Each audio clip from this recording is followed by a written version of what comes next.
Well, good morning, world. Good morning.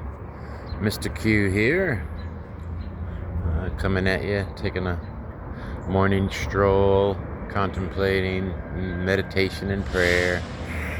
Uh, well, pretty difficult video for me to make. All right.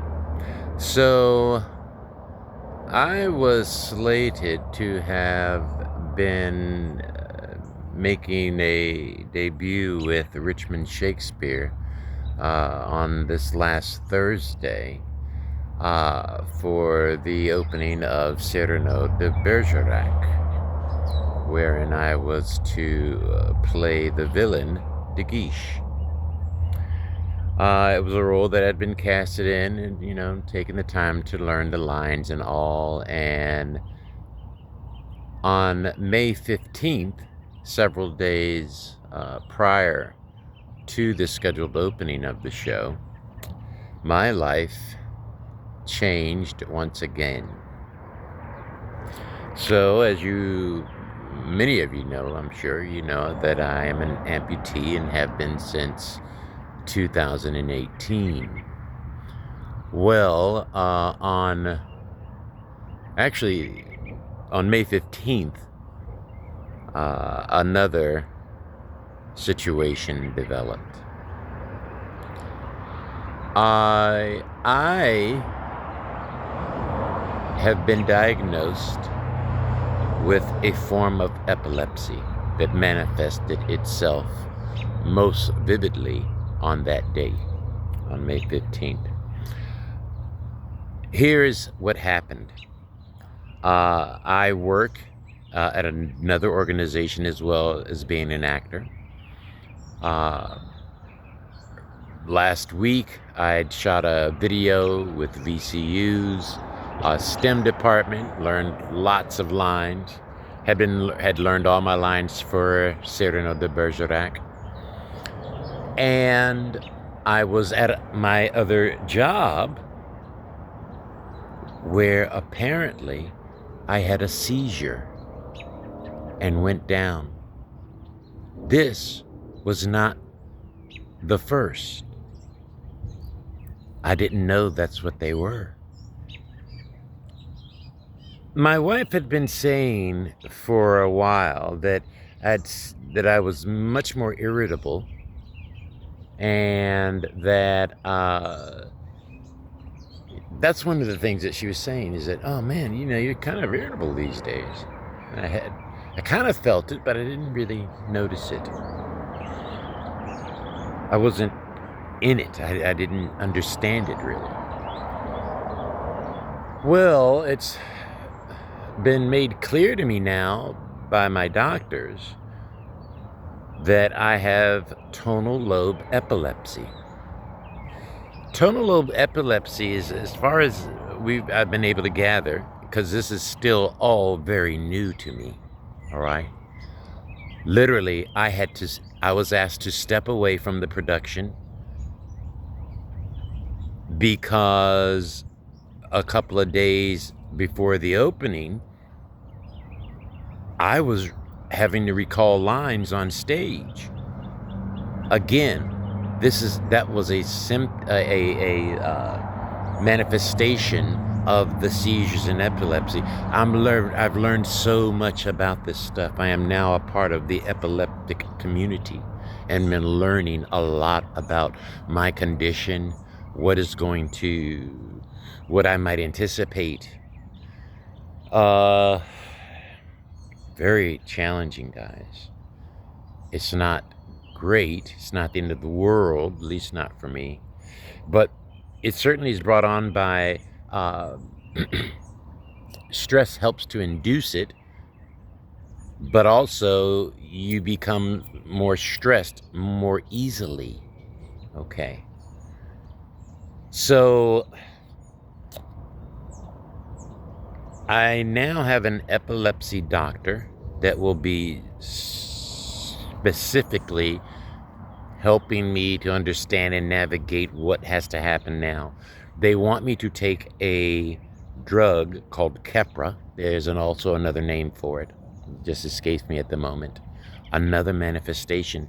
I will forget small things. I'll forget a little word here and there. But the less stress that I'm feeling over these last several days, the more clarity I am having.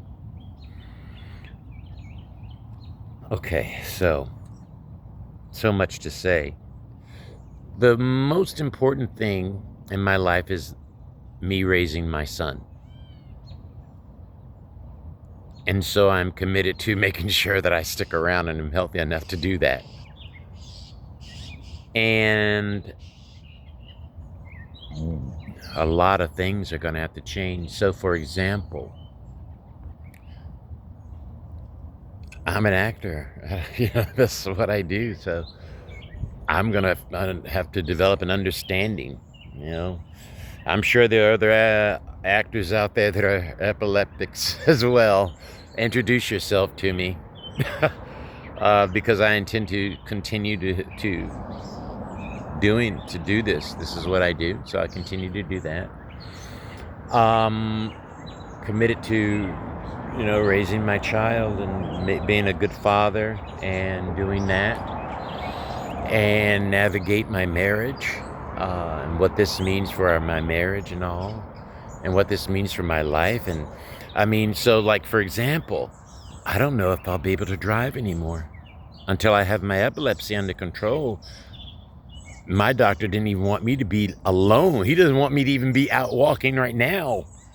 He wants someone with me at all times, because he says, well, you never know when it can just kind of hit you. And also, I'm not taking the medication that was prescribed, because the side effects are incredible, including thoughts of suicide, depression, anxiety, wanting to hurt others, to do harm to others.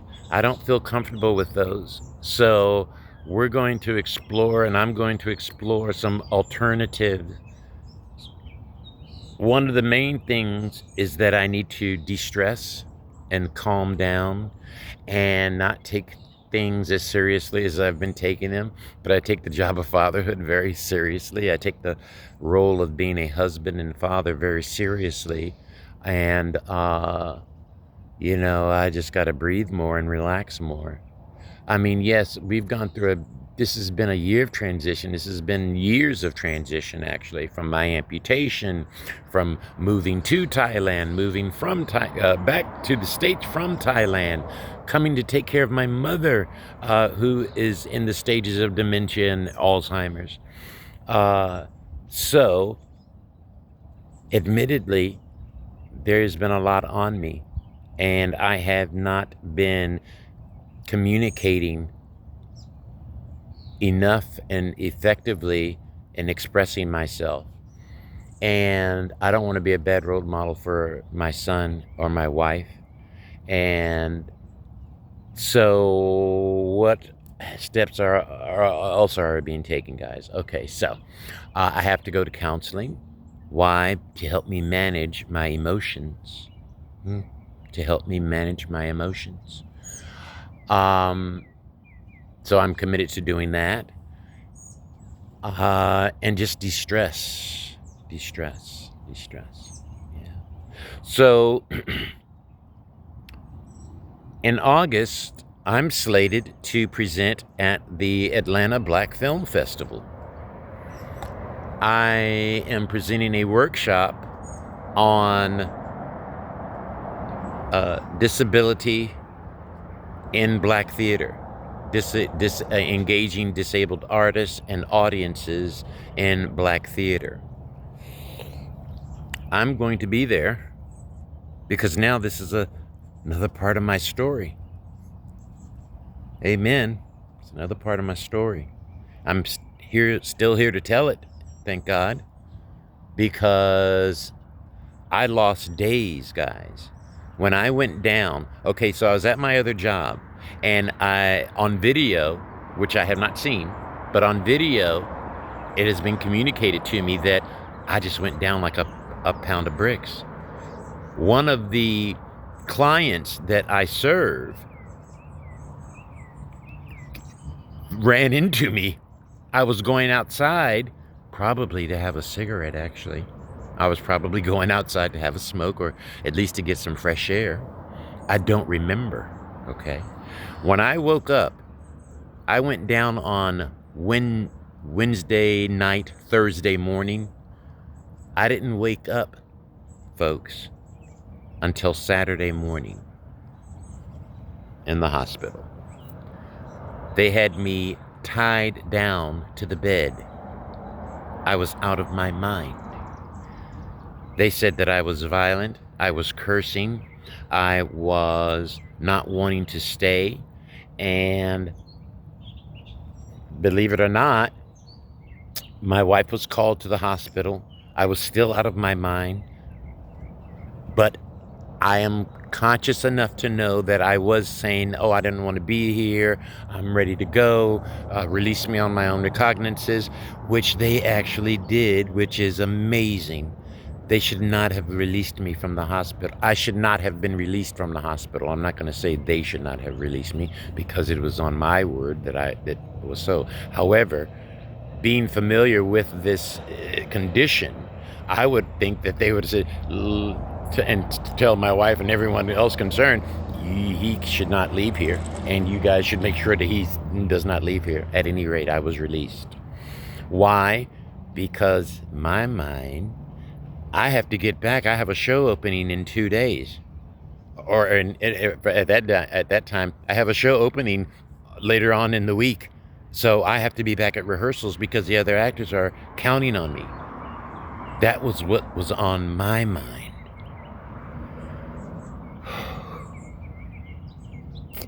Well, the show opened without me.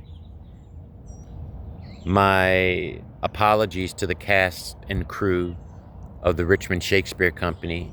I certainly understand the decision that they had to make. I have no hard feelings. I will return. I will do Titus Andronicus before I leave this earth. And I have more story to tell. And I don't know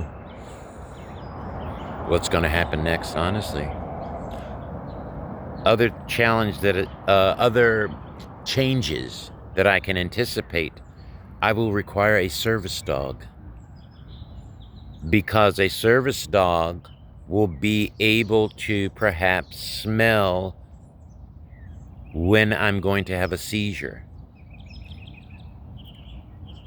I have had seizures before. Come next week, I'll be visiting again with my doctor. They're going to conduct MRI scans. Their initial thoughts are that I may have been having seizures for as long as 3 to 4 years in my sleep.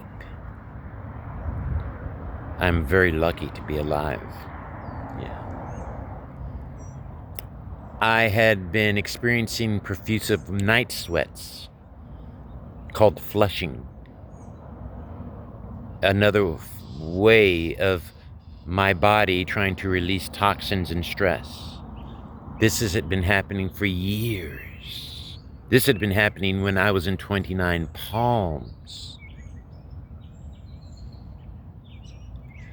They say that these scans will be able to give a better time frame as to exactly how long I've been experiencing these seizures. I have been experiencing seizures where I will sometimes throughout the course of the day feel extremely lethargic, extremely tired and drained. But usually I'm working, I'm trying to go film, I'm trying to go do a fitting, I'm trying to go see someone, I'm trying to go meet. So I usually just keep going. But sometimes I'll get so tired, well, I'll just literally say, oh no, I'm going home and I'm going to relax. And then I'll conk out for, usually it's about 2 hours, an hour and a half to 2 hours. I'll wake up, I'll feel a bit tired, but somewhat refreshed. And those have been seizures. Yeah. Because now I understand what symptoms and signs to look out for prior to seizures. So, since I've been released from the hospital and been educating myself and talking with my doctors and my medical consultants and all, I kind of now see some of the things to look out for and know when I'm having. So, for example, I've been able to tell my wife I'm about to have a seizure. And I'll go, I lay down, and now my wife is, my son is kind of looking over to check on me, because they're afraid I might not wake up. So, man, a lot of you guys have known me for many years. And Eric Quander cannot believe he is here in this moment.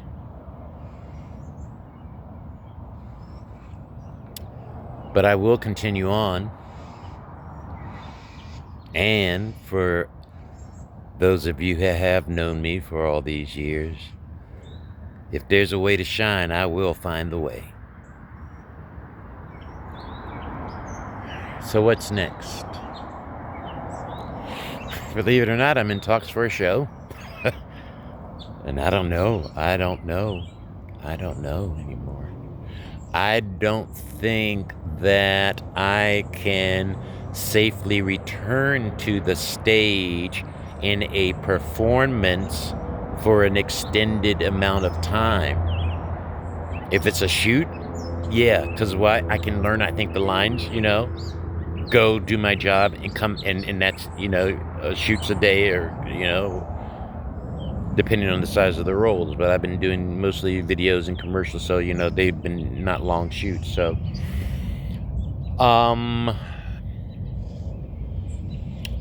I can sing still, so I have some things in the talks for that. I don't know, man. I don't know.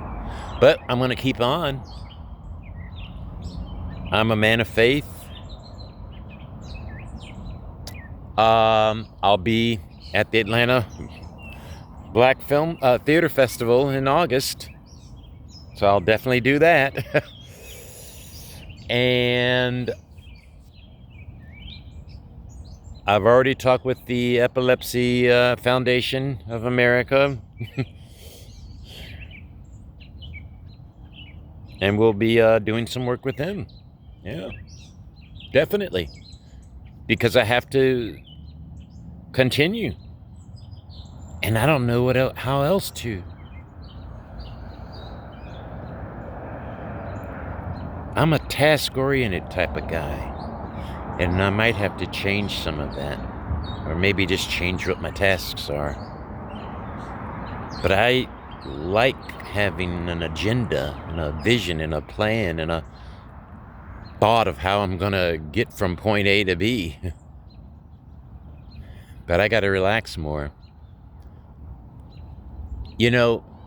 I had been on a thought and spiritual quest this last year of releasing the sin of worry, because I knew that something wasn't quite right, And so before my mother took ill, she inspired me to release the sin of worry and to manifest and exercise my faith by not worrying.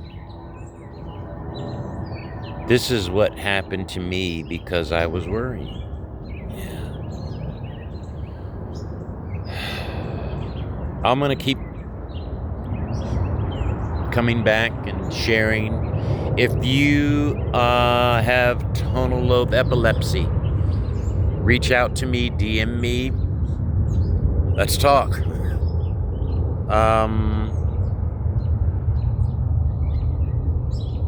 Here we are. I'm going to be doing some stuff, and I'll need your support. Yeah. I'm going to be doing some stuff. All right. All right. Bye.